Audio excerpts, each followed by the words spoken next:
بسم اللہ الرحمن الرحیم۔ محترم ناظرین و سامعین، السلام علیکم ورحمۃ اللہ وبرکاتہ۔ امید ہے آپ اللہ تعالیٰ کے فضل و کرم سے خیریت سے ہوں گے۔ اللہ تعالیٰ آپ کو ہمیشہ اپنے حفظ و امان میں رکھے۔ کڑوے گلاب سلسلے کا ولاگ شروع کرتے ہیں۔ یہ ولاگ جیسا کہ پہلے عرض کیا جا چکا ہے، اس کے مضامین جناب محمد سلیم بٹ صاحب کی تصنیف سے دیوانگی سے لیے گئے ہیں، جو انتہائی معلوماتی اور دلچسپ ہوتے ہیں۔ اس لیے جن حضرات اور دوست و احباب نے ابھی تک میرے یوٹیوب چینل بی اے رشیدی کو سبسکرائب نہیں کیا، وہ سبسکرائب کر کے بیل آئیکن کو ضرور کلک کر دیں، تاکہ آئندہ ایسے معلوماتی اور دلچسپ ولاگز ان کو باقاعدہ اور بروقت ملتے رہیں۔ تو شروع کرتے ہیں آج کا ولاگ کڑوے گلاب۔ عنوان ہے بابا ہتھوڑی والا۔ ہمارے معاشرے کا مزاج بھی موجو ملو قسم کا ہے۔ جب کام کا موڈ بناتے ہیں تو تھکنے کا نام نہیں لیتے، جب بہادری پر آتے ہیں تو جان کی پرواہ نہیں کرتے، رحم دلی پر اتریں تو جانوروں کو بھی سر پر بٹھا لیتے ہیں، مہمان آ جائے تو دسترخوان کی وسعت دیکھنے والی ہوتی ہے، اور اس معاملے میں غریب امیر پر اور امیر غریب پر بازی لے جانے کی کوشش کرتا رہتا ہے۔ ہمارے یہاں دن تو خیر پسوڑیوں سے نپٹنے میں کٹ ہی جاتا ہے، لیکن رات کاٹنی ذرا مشکل ہو جاتی ہے، اور یوں سب لوگ اپنی اپنی جیب اور بساط کے مطابق رات بتانے کی کوشش کرتے ہیں۔ جو افورڈ کر سکتے ہیں وہ ساری رات بڑے ہوٹلوں میں بسر کرتے ہیں، کچھ چائے خانوں میں، جبکہ ایک بڑی تعداد گھاس کی گراؤنڈ میں لیٹ کر، کچھ بے فکرے چائے کی دکانوں کے بینچوں پر آدھے بیٹھے آدھے لیٹے نیم خوابیدہ حالت میں پڑے ہوتے ہیں، اور کچھ سر اور ٹانگیں مالشیے کے حوالے کر کے سوچوں کی دنیا میں گم ہو جاتے ہیں۔ جو یہ بھی نہیں کر سکتے وہ دکانوں کے تھڑوں اور تختوں پر ٹانگیں لٹکائے کبھی کھجلی کبھی مچھر مارنے اور باقی وقت خشک گپیوں میں مصروف رہ کر گزارتے ہیں۔ جب ذرا سنجیدہ ہوں اور اوپر سے الیکشن کا زمانہ ہو تو پھر ان کا موڈ دیکھنے والا ہوتا ہے۔ یہ ہر کسی کو بے وقوف بناتے ہیں اور ہر جلسے کو یوں بڑھ دیتے ہیں جیسے پاکستان کا چرچل وہی امیدوار ہے۔ اس کی کئی مثالیں ہیں۔ پرانی انارکلی لاہور میں سلیم کرلا کے جلسے، موچی دروازہ میں جلسے، اور اچھرا لاہور میں میاں بدر الدین بم باز کے اجتماع۔ ایسے امیدوار جدھر سے بھی گزرتے ہیں ان کے کانوں میں زندہ باد اور آوے ہی آوے کی آوازیں شائیں شائیں کرتی ہیں، اور سامنے سے ملنے والا کہہ رہا ہوتا ہے کہ واہ کیا بات ہے، کیا بات ہے، جواب نہیں آپ کا، ابھی آپ کا ہی ذکر ہو رہا تھا۔ ہم سب لوگ اس بات پر متفق تھے کہ آپ کا بڑا ٹور ہے اور آپ کی ہوا بڑی اونچی جا رہی ہے، بچہ بچہ ذکر کر رہا ہے آپ کا۔ ایسی باتیں سن کر یہ امیدوار تخیلاتی دنیا میں عوامی رہنما بن کر اڑنے لگتا ہے، اور اس ہوا سے اتنا پھولتا ہے کہ یا تو غبارے کی طرح چوراہے میں پڑتا ہے، اور یا پھر قومی یا صوبائی اسمبلی کے الیکشن میں 51 ووٹ لے کر تاریخ ساز شکست سے ہمکنار ہوتا ہے۔ ہم پھر بھی اس کی جان نہیں چھوڑتے، اور مزید موجو لگانے کے لیے ہزاروں کی تعداد میں جوک در جوک اس کے اجڑے ہوئے ڈیرے پر اس کے ساتھ افسوس کرنے پہنچ جاتے ہیں، اور یوں اس کے گلے لگ کر ایک آنکھ اپنے ساتھی کو مار کر قسم سے کہتے ہیں کہ ہم نے تو ووٹ اسے ہی دیا ہے، یہ ضرور دھاندلی ہوئی ہے، اور یوں وہ بیچارہ اور پاگل ہو جاتا ہے۔ مطلب یہ کہ جس کو ہم ٹارگٹ بنا رہے ہیں یا جس کے پیچھے ہم پڑ جائیں اس کی مت مار دیتے ہیں۔ یوں اگر کوئی بدقسمتی ان کا نشانہ ستم بن جائے اور ان کے چھیڑنے سے چڑ جائے یا بدقسمتی سے گالی گلوچ پر اتر آئے تو پھر گیا وہ پاگل خانے میں۔ ہمارے علاقے میں بھی ایک بوڑھا شخص ایسا ہی تھا، جس کا اصلی نام تو مجھے معلوم نہیں، درمیانہ قد، کھلا ماتھا اور بچے ہوئے بالوں پر سرسوں کا کافی تیل لگا کر مانگ نکالی ہوتی تھی اس نے۔ یوں سانولے رنگ کی وجہ سے یہ تیل نیچے کو بہہ رہا ہوتا اور ماتھا بڑا ہونے کی وجہ سے چمک رہا ہوتا۔ خاکی لمبی فوجی نیکر، اوپر آدھے بازو کی قمیض، پاؤں میں پیبند لگے بغیر پالش کیے آکسفورڈ جوتے پہنے، ہر روز کسی فیکٹری میں کام پر جانے کے لیے مختلف گلیوں سے پیدل گزر کر بس اسٹاپ تک پہنچتا۔ کلفی، جس میں شاید دوپہر کا بھوجن ہوتا تھا، ہاتھ میں تھامی ہوتی تھی۔ اس کی بدقسمتی کہ اس کے ماتھے پر ایک رسولی تھی جو بڑے اخروٹ کی طرح ابری ہوئی تھی۔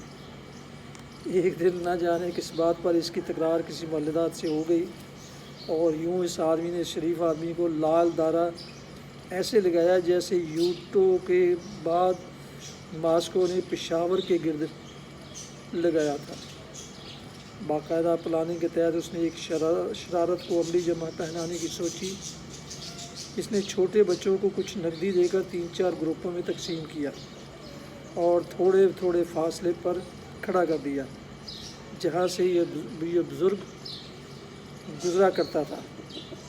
ان کو ہدایت دی کہ بابا کو قریب آنے پر یہ بات کہہ کر چھیڑو کہ تمہارے ماتھے پر کیا ہوا تھا، اور پھر کہنا کہ شاید ہتھوڑی لگی ہے۔ بس پھر کیا تھا، صبح جب وہ شریف آدمی حسب معمول اپنے روزگار پر جانے کے لیے نکلا تو بچوں کی پہلی ٹولی سے اس کی مدبھیر ہو گئی، جنہوں نے اس سے سوال کیا، بابا تمہارے ماتھے پر کیا ہے؟ پھر پیشتر اس کے کہ بابا جواب دیتا کورس کی صورت میں بولے، یوں لگتا ہے جیسے کسی نے ہتھوڑی ماری ہے۔ بابا چپ رہا۔